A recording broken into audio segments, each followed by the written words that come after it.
Welcome to This Explainer. Today, we're popping the hood on AI governance. Specifically, we're going to dive deep into the gritty, highly technical details of Chapter 7 from our source text. We hear a ton about the legal side of artificial intelligence, the policies, the ethics, but today we are strictly looking under the hood. We're going to treat AI governance like we're inspecting a massively complex, high-stakes engine, tearing down exactly what it takes to build, manage, and secure these systems from the absolute ground up. Okay, let's dive right into this. The stakes here are incredibly clear.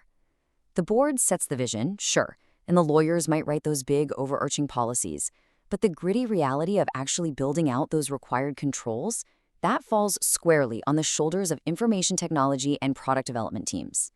They are the ones carrying the heaviest technical implementation burden when these new regulatory frameworks come knocking at the door. So here is our blueprint for unpacking Chapter 7 today. We'll walk through the heavy technical burden, hunting down shadow AI, building security by design, tracking training data lineage, AI vulnerabilities and incidents, and finally, we'll reveal the ultimate life raft solution, the AI system of record. Starting off with Section 1, the heavy technical burden. To really understand this challenge, we've got to look at how those abstract, high-level rules of governance actually get translated into daily operational procedures and real technical controls. It requires a very specific division of labor. Think of it like this. IT is responsible for pouring the reinforced concrete foundation that these AI systems run on. Product development, on the other hand, is building the actual smart house on top of it, integrating these incredibly complex systems into the wider enterprise. Together, they literally have to take legal requirements and translate them into code, deployment pipelines, and raw architecture. Moving right along to Section 2, hunting down shadow AI. And this brilliantly illustrates our first critical imperative. Before you can govern anything, you simply have to know what AI your organization is actually using. IT can't just send out an email and ask nicely to find hidden assets. They have to conduct comprehensive enterprise-wide discovery. We are talking about utilizing intense network traffic analysis, running software asset management tools, deep vendor contract reviews, and business unit surveys, all just to map the true AI footprint of the organization. So why do they have to look so hard? Well, it's because of shadow AI. It sounds like a sci-fi villain, right? But honestly, often it's just Dave in marketing putting a generative AI subscription on his corporate credit card.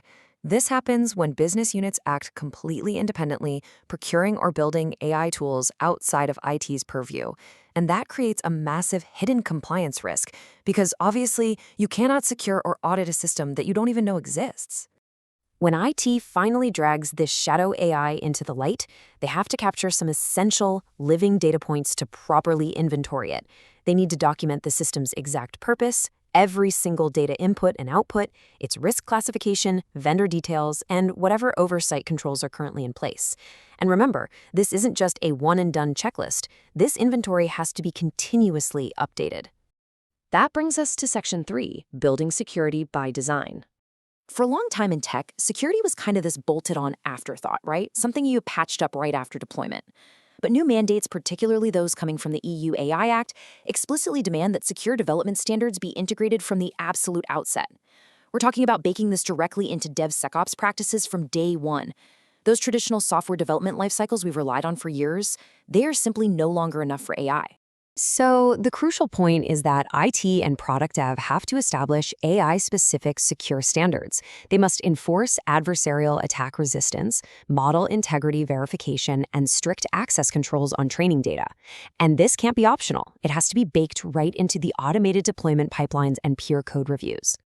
Next up, Section 4, tracking training data lineage. Now, for high-risk systems, the data lineage requirements outlined in Chapter 7 are incredibly rigorous. Step 1, you literally must be able to trace every single data input back to its original source. Step 2, you have to demonstrate that proper data governance standards were actively applied. And Step 3, document the origins, scope, and explicitly call out any known limitations or biases in the data. It is a massive burden of proof. It's a rigorous flow of documentation from the raw database straight into the compliance records. IT and data engineering teams have to implement complete lineage tracking just to prove to regulators exactly where a high-risk AI system's knowledge actually came from. Think about it. If you can't trace the data, you can't trust the AI, and you certainly aren't going to pass a regulatory audit. Section 5, AI vulnerabilities and incidents. Now, what's really interesting about this slide is that AI brings a bizarre sci-fi sounding set of threats that traditional cybersecurity frameworks just do not cover. These are entirely new attack vectors. Prompt injection attacks trick the AI into ignoring its own instructions. Model inversion tries to work backwards to steal private training data. Membership inference tries to figure out if a specific person's data was used to train the model. And data poisoning, it's literally like sneaking a bad textbook into a classroom to intentionally corrupt what the AI learns. Because of these highly unique threats, IT has to maintain a known vulnerabilities register specifically for all their AI systems. They also have to establish AI-specific incident response pathways. And here's the kicker. If an incident does occur, you aren't just escalating a technical failure. You have to escalate the governance and oversight failures straight up to the AI Governance Committee. Which brings us to our final stop. Section 6, the AI System of Record. Throughout Chapter 7, it becomes crystal clear that to survive this regulatory wave, IT leaders need a central diagnostic tool. We're talking about an AI system of record.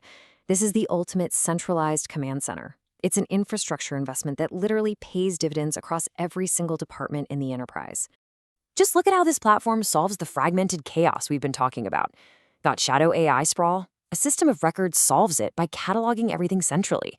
Shifting legal rules? It tracks your compliance status in real time. What about scattered algorithmic impact assessments? It manages them all in one single place. And if you have unverifiable oversight, it acts as the central hub for documenting those crucial human review processes. This is how you drastically reduce the cost and the sheer panic of a regulatory audit. So I'll leave you with this final provocative thought. Do you actually know what AI is running on your network at this very moment? Or are you operating in the shadows? If you haven't done this technical teardown yet, you might just find that the AI is quietly running your infrastructure rather than the other way around. Thanks so much for exploring Chapter 7 with me today. Catch you on the next explainer.